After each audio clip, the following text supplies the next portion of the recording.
Hello मित्रों, नमस्कार। मैं राकेश चंद्र जायसवाल आप लोगों का career classes civil lines Gorakhpur में हार्दिक स्वागत एवं अभिनंदन है। मित्रों, आज मैं भारतीय राज्य व्यवस्था तथा संविधान का वह टॉपिक पढ़ाने चल रहा हूं जिस टॉपिक को लोग पढ़ाते नहीं हैं। मैं वह टॉपिक पढ़ाऊंगा जो सबसे इम्पोर्टेंट है।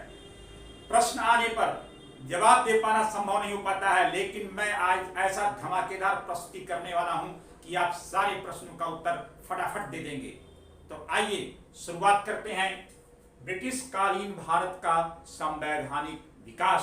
स्वतंत्रता से पहले जब ईस्ट इंडिया कंपनी भारत में आकर के व्यापार करने के लिए आई, उसके बाद वह भारत में धीरे धीरे राजनीतिक हस्तक्षेप करना शुरू किया। प्लासी के युद्ध के बाद और बक्सर के युद्ध के बाद जब उसे दीवानी मिल गया बिहार का, बंगाल का, उड़ीसा का, तो वहीं से ईस्ट इंडिया कंपनी एक प्रकार से भारत में शासन करना प्रारंभ कर दी। लेकिन ईस्ट इंडिया कंपनी के नौकरशाह और कर्मचारी इतने भ्रष्ट और पदलोलुप हो गए, उन्होंने भारत को लूटना शुरू कर दिया और कंपनी को भी लूटना शुरू कर दिया, जिससे कंपनी दिवालिया की कगार पर आ गई। तो कंपनी को कंट्रोल करने के लिए अब ब्रिटिश पार्लियामेंट के द्वारा नियम बनाया जा रहा है, जिसे कहते हैं ब्रिटिश कालीन भारत में संवैधानिक विकास। ब्रिटिश कालीन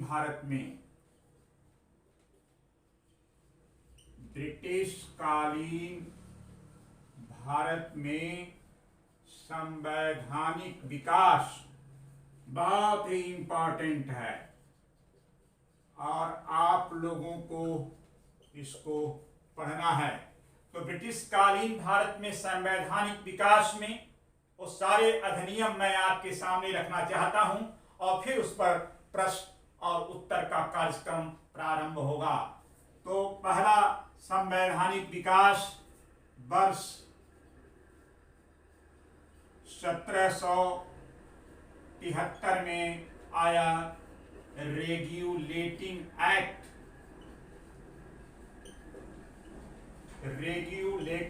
एक्ट आया वर्ष 1773 में।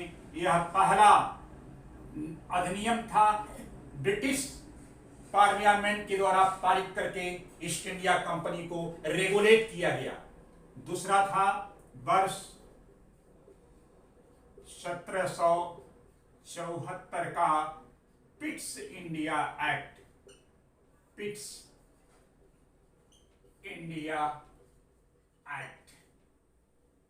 जॉन पिट का अधिनियम। तीसरा था 1786 का अधिनियम। चौथा था 1793 का चार्टर अधिनियम, चार्टर एक्ट। उसके बाद आया 1813 का चार्टर एक्ट।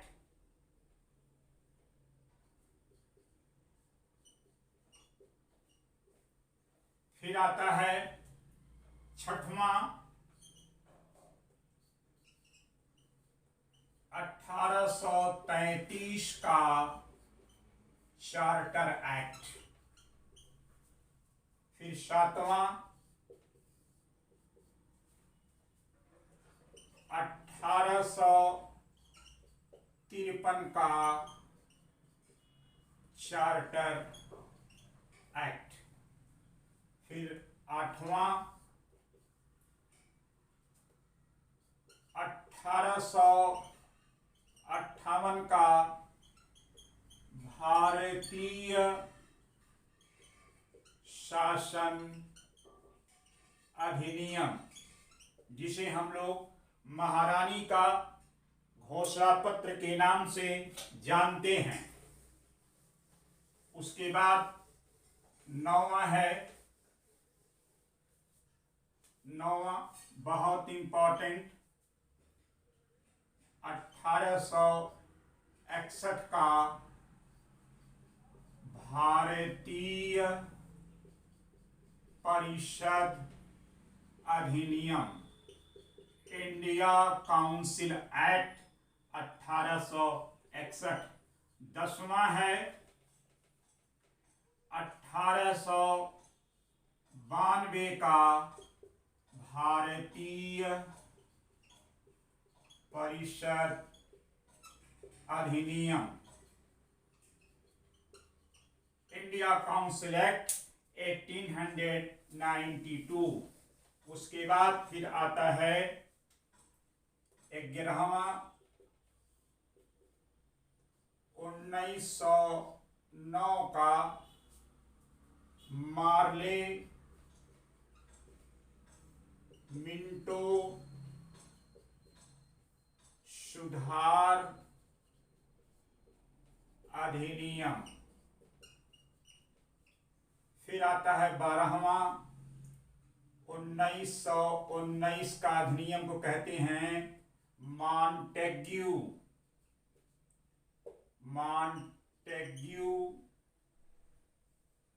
चेम्सफोर्ड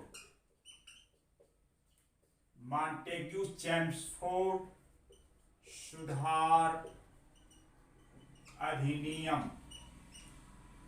उसके बाद फिर 13वां आता है 1935 का भारत शासन अधिनियम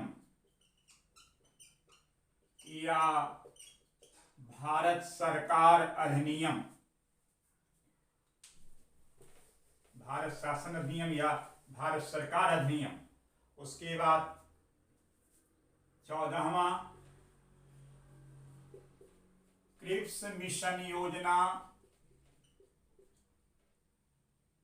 1942। फिर 15वां आता है कैबिनेट मिशन योजना 1946। और लास्ट में आता है भारत स्वतंत्रता अधिनियम, भारत स्वतंत्रता अधिनियम 1947, जिसे माउंटबेटन योजना के भी नाम से हम लोग जानते हैं।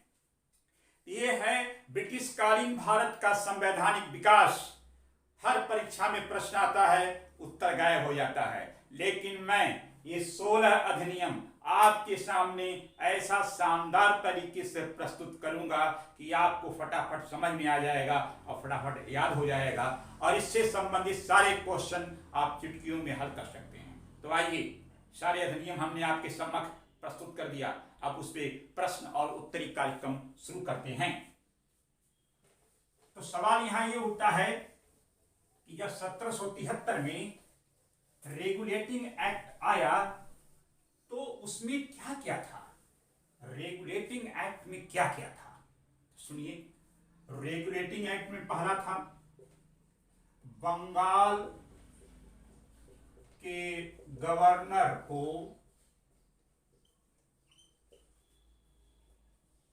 बंगाल का गवर्नर जनरल का पद दिया गया। ये देखिए मित्रों, आप सभी जानते हैं कि 1773 से पहले ईस्ट इंडिया कंपनी का भारत में 3 प्रेसिडेंसी था। एक प्रेसिडेंसी था कलकत्ता जो बंगाल में है, दूसरा बॉम्बे और तीसरा था मद्रास। इन तीनों प्रेसिडेंसी का अलग अलग गवर्नर होता था और ये तीनों एक दूसरे से स्वतंत्र थे और अपना नीतिगत निर्णय करते थे। किंतु ब्रिटिश सरकार को लगा या वहां की महारानी को कि कहीं न कहीं कुछ गड़बड़ी है, तो तीनों का समन्वय करने के लिए बंगाल को प्राथमिकता दिया गया, कलकत्ता को प्राथमिकता दिया गया और बंगाल के गवर्नर को जो था उसे गवर्नर जनरल का पद दिया गया, यानी उससे बड़ा पद दिया गया। और इतना ही नहीं, मद्रास और बॉम्बे प्रेसिडेंसी को बंगाल के गवर्नर जनरल के नियंत्रण में ला दिया गया। इसीलिए यह पद बना दिया गया governor general. Warren Hastings Bengal का पहला गवर्नर जनरल था। करेक्ट। एक क्वेश्चन आता है कि बंगाल का पहला गवर्नर जनरल कौन? उत्तर लिखेंगे वॉरेन हेस्टिंग्स। प्रश्न ये भी आता है कि किस अधिनियम में बंगाल के गवर्नर को गवर्नर जनरल कहा गया? तो 1773 रेगुलेटिंग एक्ट, बहुत इंपॉर्टेंट। 1773 रेगुलेटिंग एक्ट में बंगाल के गवर्नर को गवर्नर जनरल का पद दिया गया और बॉम्बे और मद्रास प्रेसिडेंसी के गवर्नर को बंगाल के गवर्नर जनरल के नियंत्रण में ला दिया गया। दूसरा प्रश्न बनते हैं रेगुलेटिंग एक्ट पर। किस अधिनियम के द्वारा ब्रिटिश संसद ने ईस्ट इंडिया कंपनी पर नियंत्रण करना प्रारंभ किया? उत्तर लिखेंगे 1773 रेगुलेटिंग एक्ट। फिर प्रश्न पूछे जाते हैं वह कौन सा अधिनियम है जिस अधिनियम के तहत भारत में सुप्रीम कोर्ट की स्थापना की गई? तो 1773 रेगुलेटिंग एक्ट के तहत सुप्रीम कोर्ट की स्थापना का निर्णय लिया गया। यद्यपि कलकत्ता में पहली बार जो सुप्रीम कोर्ट की स्थापना हुई वह हुई थी 1774 ईस्वी में। सुप्रीम कोर्ट में एक मुख्य न्यायाधीश थे लॉर्ड इलिजा इम्पले और 3 अन्य न्यायाधीश थे। टोटल हो गए 4 जज। और सुनिए आगे, 1773 के रेगुलेटिंग एक्ट के द्वारा और क्या हुआ था? तो लंदन में कोर्ट ऑफ डायरेक्टर्स 24 सदस्यों वाला एक निदेशक मंडल बनाया गया। कोर्ट ऑफ डायरेक्टर्स 24 सदस्यों वाला, और उन 24 सदस्यों को चुना जाएगा। किसके द्वारा? जो लंदन में यानी ब्रिटेन में जो नागरिक ईस्ट इंडिया कंपनी का शेयर होल्डर है और उसके पास कंपनी का कम से कम 1000 पाउंड की धनराशि होने चाहिए, शेयर होल्डर होना चाहिए, वे ही लोग कोर्ट ऑफ डायरेक्टर्स को चुनेंगे।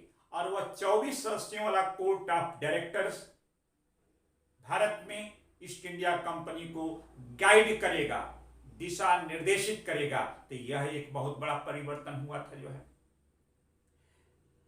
इतना ही नहीं, अब भारत के गवर्नर जनरल को कोर्ट ऑफ डायरेक्टर से सलाह मशविरा करना पड़ता था। आगे सुनिए, कलकत्ता में जब गवर्नर जनरल की व्यवस्था बना दी गई, वॉरेन हेस्टिंग्स भारत का या बंगाल का पहला गवर्नर जनरल बना, तो उसको शासन प्रशासन में सहायता देने के लिए एक गवर्नर काउंसिल का गठन हुआ। इस काउंसिल में 4 मेंबर को नियुक्त किया गया और बहुमत के आधार पर ये कंपनी के लिए निर्णय करेंगे, कार्य करेंगे। यह व्यवस्था इसमें प्रारंभ की गई जो बहुत इंपॉर्टेंट है। रेगुलेटिंग एक्ट के द्वारा ब्रिटिश पार्लियामेंट का ईस्ट इंडिया कंपनी पर नियंत्रण हुआ ताकि ईस्ट इंडिया कंपनी को बचाया जा सके। और एक और पॉइंट जोड़ा गया, ईस्ट इंडिया कंपनी का कोई भी कर्मचारी या अधिकारी भारतीयों से या भारतीय राजा महाराजा और नवाबों जमींदारों से कोई प्रत्यक्ष या अप्रत्यक्ष उपहार ग्रहण नहीं करेगा, क्योंकि वही तो भ्रष्टाचार का सबसे बड़ा कारण माना गया। तो ये भी एक रोक लगा दिया गया। किंतु मित्रों, बात बनी नहीं। फिर कुछ दिन के बाद इंग्लैंड में सत्ता में परिवर्तन होता है, जॉन पिट की सरकार आती है और 1784 ईस्वी में पिट्स इंडिया एक्ट पारित होता है। तो चूंकि प्रधानमंत्री जॉन पिट इस विधेयक को प्रस्तुत किए, ब्रिटिश पार्लियामेंट ने पारित किया, इसलिए इसका नाम रखा गया पिट्स एक्ट, जॉन पिट का अधिनियम। जब यह अधिनियम अब जब रेगुलेटिंग एक्ट के ऊपर लागू हुआ तो इसमें क्या परिवर्तन किया गया? इसमें परिवर्तन नंबर 1, प्रश्न आता है किस अधिनियम में बोर्ड ऑफ कंट्रोल का स्थापना किया गया? तो 1784 पिट्स इंडिया एक्ट में बोर्ड ऑफ कंट्रोल का गठन हुआ। यह बोर्ड ऑफ कंट्रोल अब निदेशक मंडल को भी गाइडलाइंस करेगा। बोर्ड ऑफ कंट्रोल में जो 6 सदस्य होंगे उनकी नियुक्ति ब्रिटेन का सम्राट या महारानी करेंगी, जिसमें एक सदस्य ब्रिटेन का विदेश मंत्री होगा, दूसरा सदस्य ब्रिटेन का वित्त मंत्री होगा, एक्सचेकर मिनिस्टर, और 4 प्रीवी काउंसिल के मेंबर होंगे। इन 6 को नियुक्ति करेगा ब्रिटेन का महारानी, कहलाएगा बोर्ड ऑफ कंट्रोल। और अब बोर्ड ऑफ कंट्रोल और कोर्ट ऑफ डायरेक्टर्स जो 24 सदस्य वाला था, ये दोनों मिलकर के अब कंपनी को गाइड करेंगे जिससे कि बेहतर काम हो सके। लेकिन अपने लिए नहीं था, भारतीयों के लिए बेहतर नहीं हो रहा था, बेहतर कंपनी के लिए हो रहा था, ताकि कंपनी अधिक से अधिक राजस्व मुनाफा कमाए और ब्रिटेन को में पहुंचाए, ताकि ब्रिटेन के लोग धनाढ्य हो सकें, महारानी को धनाढ्य हो सकें। फिर क्या परिवर्तन किया गया? जो कलकत्ता में 4 सदस्यों वाला जो काउंसिल था, गवर्नर काउंसिल, उसमें से अब एक सदस्य को हटा दिया गया, सदस्यों की संख्या 3 कर दी गई। तो यह एक परिवर्तन हुआ। फिर नेक्स्ट 1786 का जो अधिनियम था, तो 1786 का अधिनियम मूलतः पारित किया गया लॉर्ड कॉर्नवालिस के लिए। लॉर्ड कॉर्नवालिस ब्रिटेन का एक बहुत योग्य सेनापति और कूटनीतिक व्यक्ति था। जब उसको कहा गया कि तुम्हें ईस्ट इंडिया कंपनी भारत का गवर्नर बनाया जा रहा है, तो उसने कहा हम भारत में गवर्नर तभी बनेंगे जब हमें 2 विशेष राइट दिया जाए। क्या राइट दिया जाए?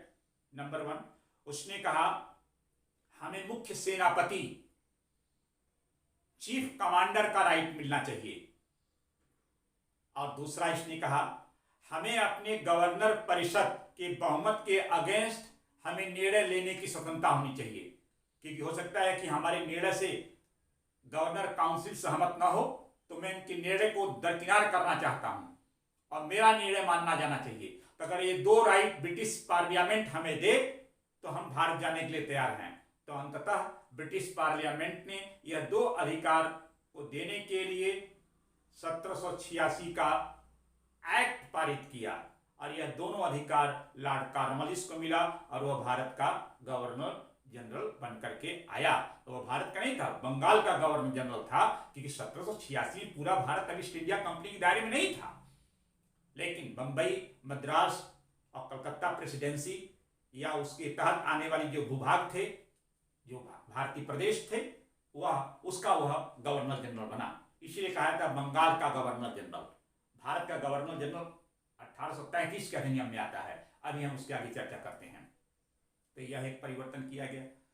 फिर कुछ दिन के बाद अब कंपनी के लिए ब्रिटेन से आता है चार्टर एक्ट। चार्टर का मतलब होता है अधिकार पत्र।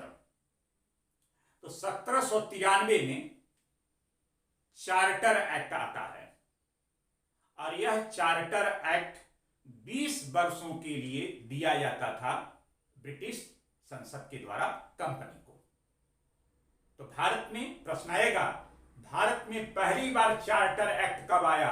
तो लिखिएगा 1793 में पहली बार चार्टर एक्ट आया। और उसके बाद फिर दूसरा चार्टर एक्ट कब आया? तो 20 वर्ष जोड़ दो 93 में, तो 1813 में दूसरा चार्टर एक्ट आया। फिर 20 जोड़ दो तो 1833 में चार्टर एक्ट आया। फिर 20 जोड़ दीजिए तो 1853 में चार्टर एक्ट आया, और वहीं पर चार्टर एक्ट समाप्त हो जाता है, और फिर 1858 का भारत अधिनियम प्रारंभ होता है, जिसे महारानी का उद्घोषणा पत्र कहते हैं। तो यह याद रखिएगा।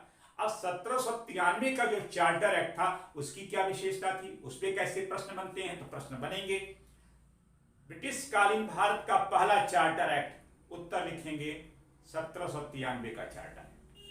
नंबर 2 क्वेश्चन बनेंगे, चार्टर एक्ट, किस चार्टर एक्ट में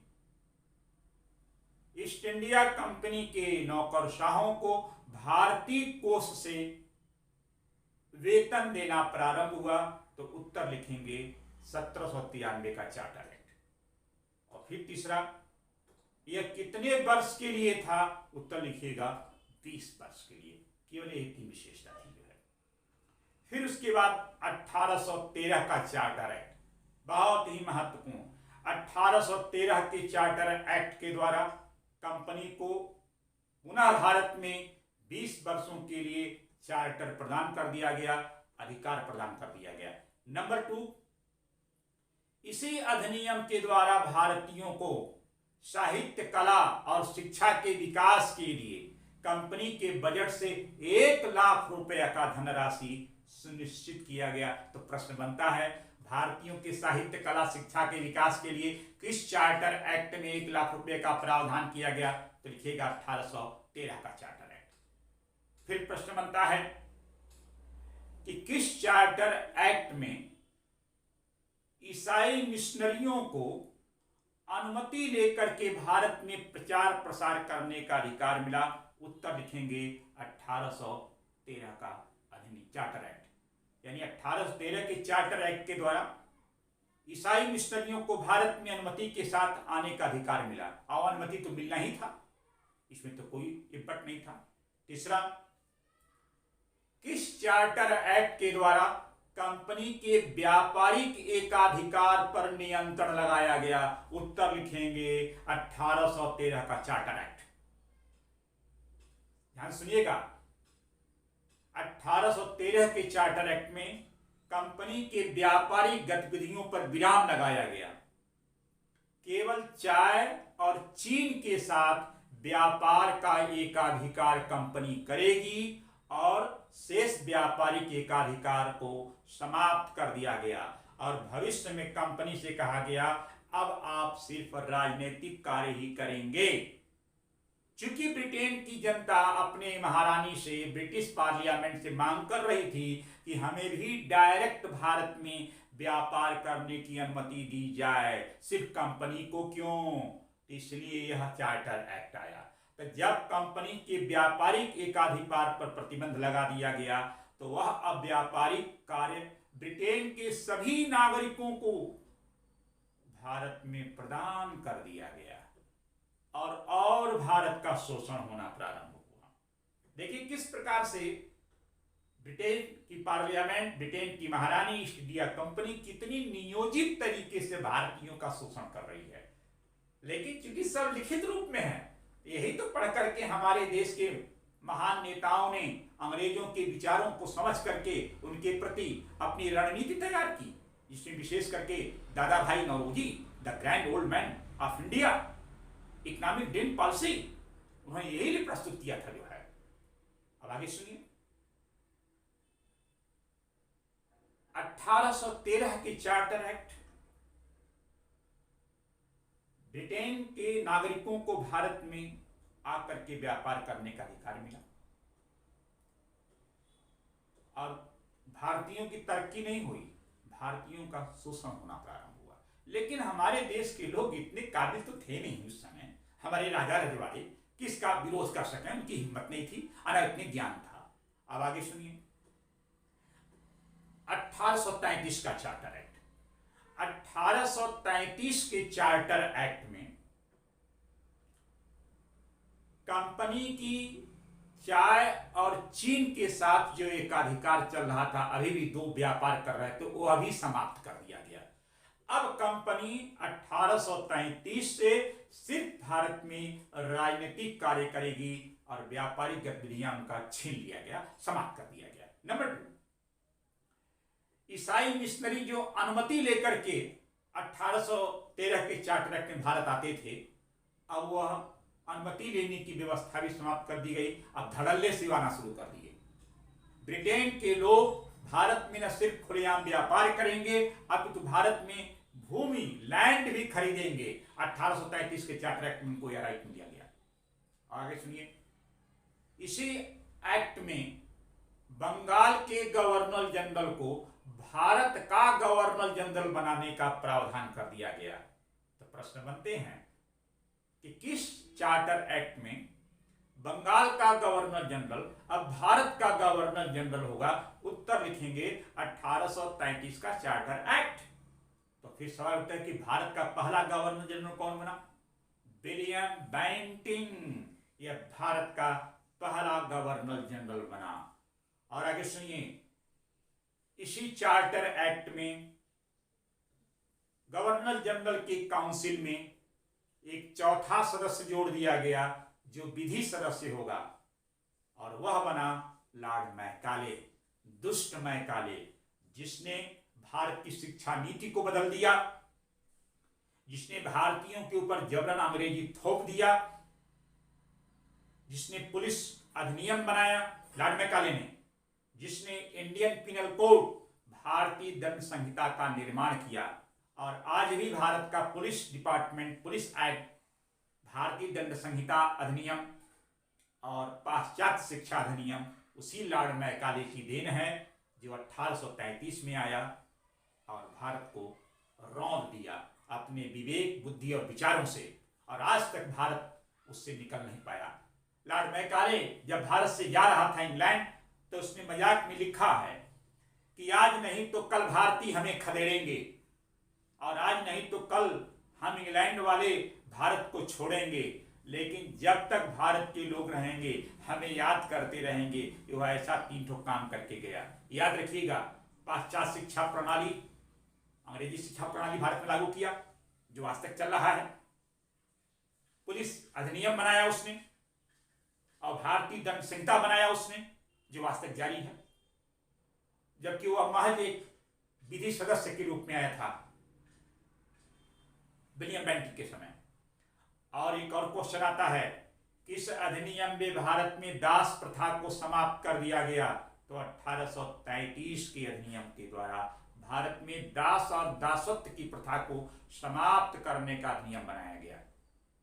और विलियम बेंटिंग ने काम काफी हद तक ठीक ठाक किया, और यहीं से भारत में सामाजिक धार्मिक सुधार आंदोलन की प्रक्रिया बड़ी तेज गति से चल रही है।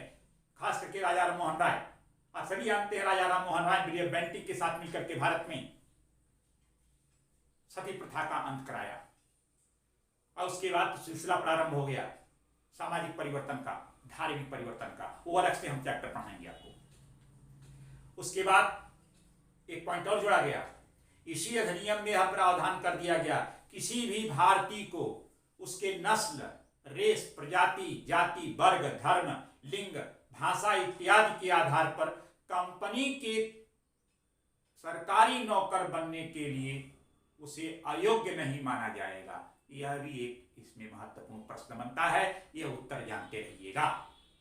और उसके बाद 1853 का चार्टर एक्ट आता है। 1853 के चार्टर एक्ट में जो अनुबंध अधिकारी थे, अब उनको ब्रिटेन में एक प्रतियोगी परीक्षा पास करना पड़ेगा, तब वो आएंगे भारत में। और दूसरा परिवर्तन क्या हुआ इसमें 1853 के चार्टर एक्ट में, जो लॉ मेंबर, जो विधि सदस्य 1833 के अधिनियम में काउंसिल परिषद में आया, अब उसे परमानेंट बना दिया गया। यह एक परिवर्तन हुआ। ये अक्सर क्वेश्चन आता है कि किस अधिनियम में, किस चार्टर एक्ट में विधि सदस्य के रूप में चौथा सदस्य जोड़ा गया? तो 1833 लॉर्ड मैकाले। अब किस अधिनियम में अब भविष्य में परमानेंट वो विधि सदस्य के रूप में रहेगा? तो वह है 1853 का चार्टर एक्ट। तो मित्रों, 1773 से 1853 तक कंपनी ने खूब लूटा भारत को, नियोजित तरीके से लूटा, सीमा का विस्तार किया, भारतीयों के धर्म परंपराओं में हस्तक्षेप किया, अनेकों सामाजिक रूढ़िबंधनों को दूर करने के लिए नियम बनाया, जबरदस्ती भारतीयों पे थोपा, जिससे भारतीय नाराज हो गए। और उसके बाद 1857 की क्रांति हुई, मैं आपको पढ़ा ही चुका हूं, मेरा वो वीडियो देखिएगा, क्रांति क्यों हुई, क्या क्या रीजन थे, हम पढ़ा चुके हैं, आज इसको मैं दोहराना नहीं चाहता हूं।